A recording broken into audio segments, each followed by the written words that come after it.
Mercenaries, buccaneers, privateers, freebooters, raiders, and pirates all called Port Royal home. My name is Laser, and let's get to it. Juan de Esquivel, who served under Columbus during his second voyage to the Americas, was ordered by Columbus's son in 1509 to conquer the island of Jamaica. So he brought a group of Spanish settlers to the mouth of the Kingston Harbor on the south side of Jamaica and founded a small colony which later became known as Port Royal. The Spanish settlers came in search of gold, silver, and other valuable natural resources, but after finding none of that, they created small plantations in the area and started to harvest sugarcane. Following the next 146 years, the colony in Jamaica will grow to have only around 1,500 people, as Jamaica wasn't seen as a valuable colony by the Spanish, especially when compared to the much more richer Spanish Main. Due to this obvious lack of Spanish settlers in Jamaica, the Spanish hold on the island was purely strategical, trying to prevent other nations from claiming it. However, the strategy eventually didn't work out for Spain, and in 1655, the English, outnumbering the Spanish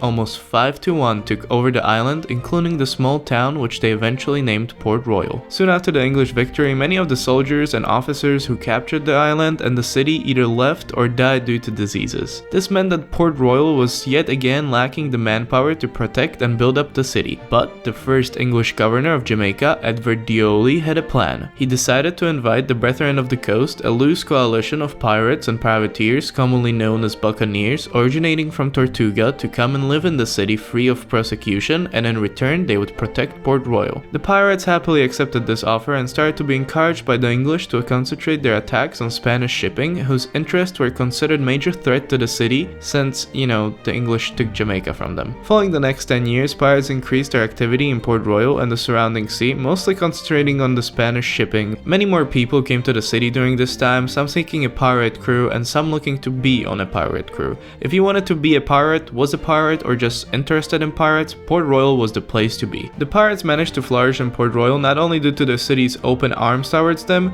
but also because Port Royal was strategically placed in the Caribbean to the several of the only safe passages of straits giving access to the Spanish Main from the Atlantic. This meant that the valuable Spanish treasure fleets holding Aztec, Incan, and other gold and silver were just in arm's reach for the pirates in Port Royal. The situation was made even better for the pirates by the English, who lacked sufficient troops to prevent either Spanish or French trading in the area, and so they started to issue letters of marque to the pirates, which effectively made these pirates legal privateers under the English crown, and therefore could not be prosecuted by the English for attacking French or Spanish shipping. Even though the French, Spanish, Adacta also issued their own letters of marque, it was the English pirates privateers who were the most successful across the Caribbean Sea. Due to all of this, by the mid-1660s, Port Royal had become a pirate's utopia, and it was reported to be the most wicked city in the Western Hemisphere. In July 1661 alone, 40 new alcohol licenses were granted to new taverns, and at the height of its popularity, Port Royal had one drinking house for every 10 residents in the city. The taverns of Port Royal were so known for their excessive drinking, such that records even exist of wild animals partaking in the debauchery. They drank and gambled till they spent all, and during those revels there was no distinction between the captain, the officers, and the crew,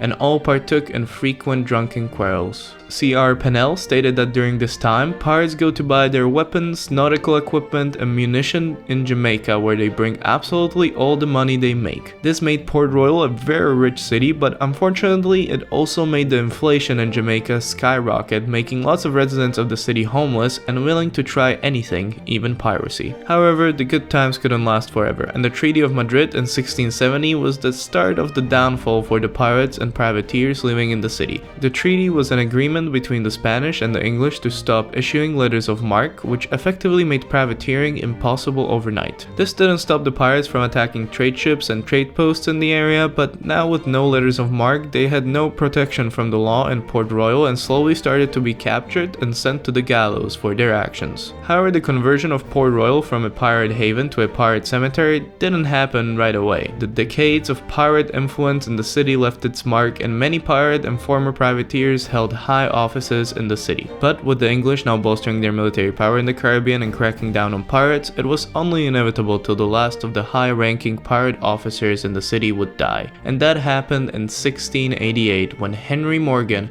a former pirate, privateer, and governor of Jamaica, died. During his funeral, an amnesty was declared so that pirates and privateers could pay their respects without fear of arrest. Even though his death wasn't a single event that led to the end of the pirate era in Port Royal, it did mark a significant turning point in the Port Royal's history. From his death on, the British regained a much direct control over the city and started to rebuild Port Royal into a strategic naval base. But as if Port Royal and the sea itself were angry that the drunken free law times were over, a huge earthquake struck Port Royal in 1692 and 33 acres of the city got submerged underwater. Port Royal would never fully recover from this and since then served largely only as a military naval port for the British till 1905, and the main city in Jamaica became Kingston right across the bay from Port Royal.